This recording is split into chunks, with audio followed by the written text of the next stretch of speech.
Welcome back everybody to another MOTOBOB video. You join us again at Motorcycle Live, the biggest and best motorcycle show in the UK, and we're at the Triumph stand. Now lots of great new bikes for 2024, and so we're going to give you a walk around at the stand, check them out, and along the way tell you some of my personal favourites.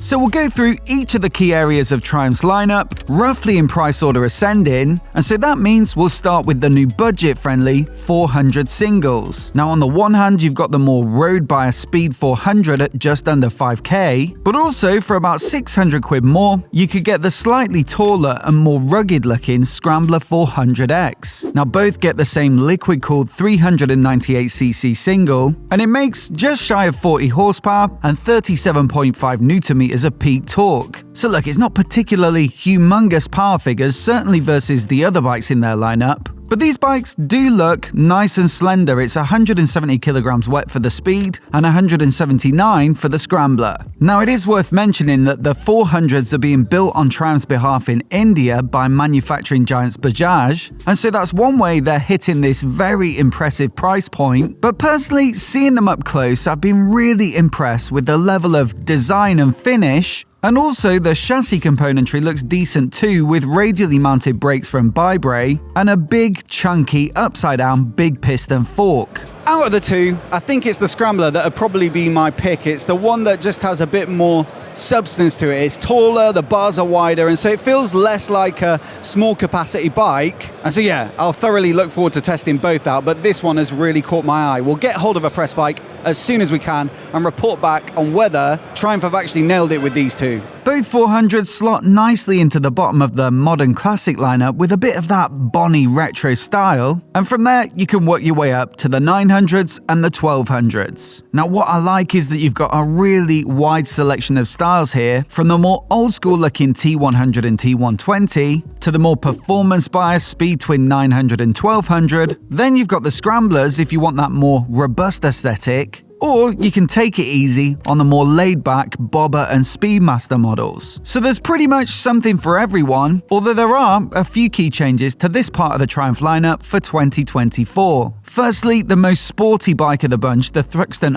RS Cafe Racer, is in its last year, ceasing production once all of these final edition bikes have been sold. That's a shame because this one gets the 1200 engine, a Showa fork and Olin shocks, high-spec Brembo M50 brakes, and super sticky Metzler Racetech RR tyres, so it goes every bit as well as it looks. But to be fair, this final edition in particular is a beautiful way to bow out, with a competition green paint job, hand-finished gold lining, dedicated final edition logos, and a heritage-inspired Triumph logo on the tank. Then you've got the Scrambler 1200 models, which have been tweaked for the new model year, but also slightly reduced in price. The big change is that previously you had the lower, more road-biased XC model, and then alongside it, the taller, more off-roady XE. But now for 2024, the XC has been dropped and replaced with an even lower, even more road-focused bike called the X. Now it also does away with some of the fancy tech and spec, with simpler components like the suspension and dash, and so that's one of the ways that they've been able to pull down that price. But last up for the modern classics, pretty much all of the other bikes, apart from those mentioned above, will be available for this year only in a new Stealth edition. Essentially what you've got here is a dark fade towards the back of the tank, and then over the top a candy clear coat with a different colour for each model.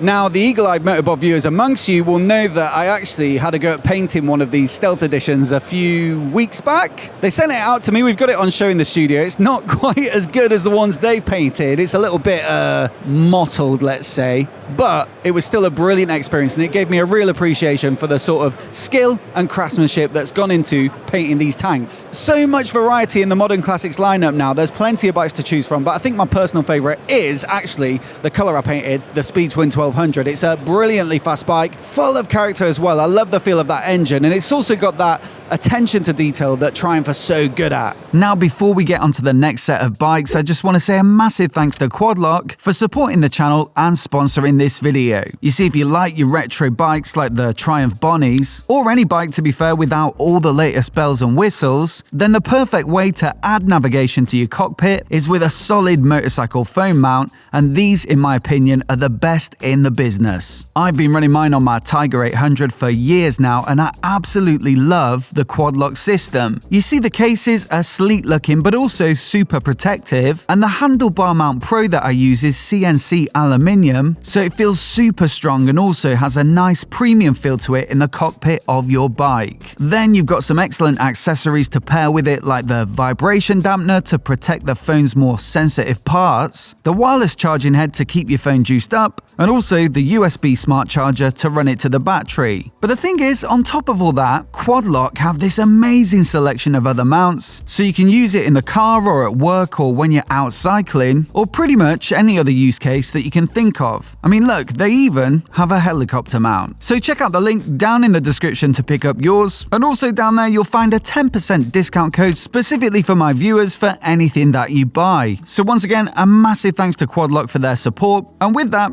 back to the bikes. Now that's the modern classics covered off, but if you fancy something a little more modern looking and also with a bit more pep, then you may well want to consider something from the Roadster lineup. The entry point is the fantastic Trident 660 at just under $8,000, and while it is spec to a price, you still get a taste of what makes a Triumph road bike so good. There's an 80 horsepower inline triple engine, for example, whereas most other manufacturers in this end of the market would use a twin, and so it has that sweet balance of reviness but also torquey mid-range, along with the distinctive triple soundtrack. And then there's the handling, which, despite relatively rudimentary components, is about as good as it gets for this sort of money, and on top of all that, I think it looks pretty decent too. Now I think this grey and red might have previously been my favourite finish for the Trident 660, but that new black with the Triumph Racing yellow on it, it really does give it a pop and make it look quite sporty, and so for me, I think, in 2024, it's the one I'd go for. But let me know your pick down in the comments. Now if this looks good to you, but perhaps you're looking for something a little more practical with some weather protection and luggage options, then do check out the Tiger Sport 660. It gets all the best bits of the Trident with the same engine, a similar chassis, and also the excellent part LCD, part TFT display, but the jacked up stance and the decent windscreen give it more of that big bike feel for some extra long distance potential. Now moving up through the Roadsters, we've then got the Street Triples, which are perhaps for the rider that wants something a bit more serious and focused than the Trident. The R model, for example, is a big step up at 120 horsepower to the 80 of the Trident, and it also gets a more sporty riding position, along with superior suspension and braking, and yet still comes in at just over $9,500. Or, if you're planning on heading to the track, then $11,500 will get you an RS model with 10 more horses, an Olin shock, and upgraded Brembo-style lemma brakes, amongst other tweaks. But if that still doesn't scratch your itch in terms of G-forces generated, then the Speed Triple 1200s are the only logical step, with an RS naked model or the RR with the half fairing and electronic semi-active suspension. This bumping capacity means you get a whopping 177.5 horsepower peak, and of course at this sort of price point where you're getting on for almost $16,000 for the RS and $18,000 for the RR, you'd rightly expect the works in terms of the hardware and electronics, and that's exactly what you'll get.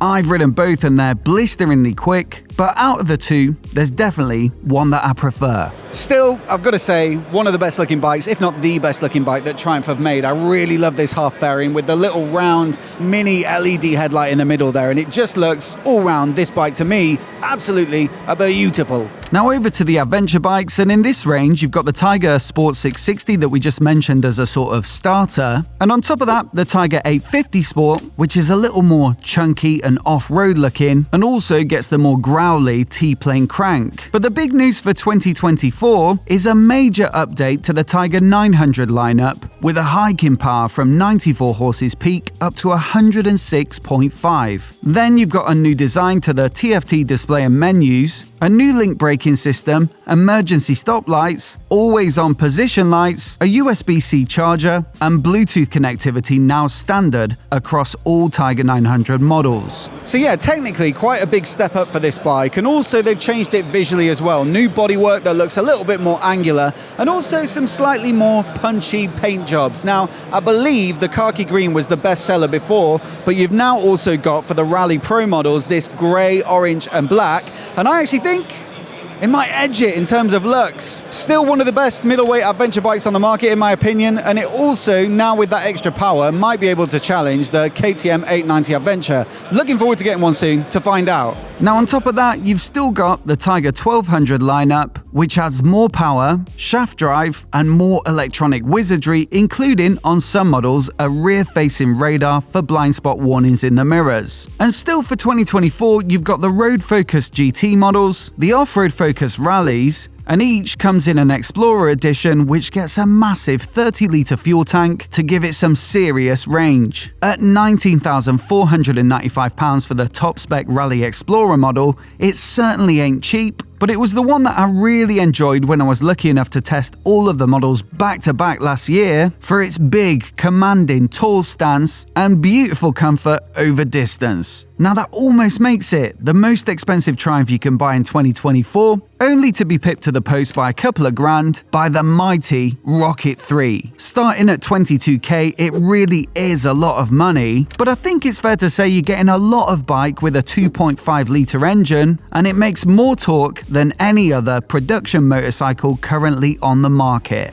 Super busy here around the Rocket 3s. I think they're just such an eye-catching and impressive looking bike, and so naturally they're going to draw a crowd. It's just one of those bikes I'd absolutely love to have in like a dream garage. It's not particularly practical, but just a very special thing. I mean, who else makes a bike with a 2.5-litre inline triple? So that's it for the Triumphs for 2024. Some very nice looking bikes, and also I believe there should be still one or two to come announced after we made this video. I mean, for example, we've seen a 660 Daytona or Sprint out testing.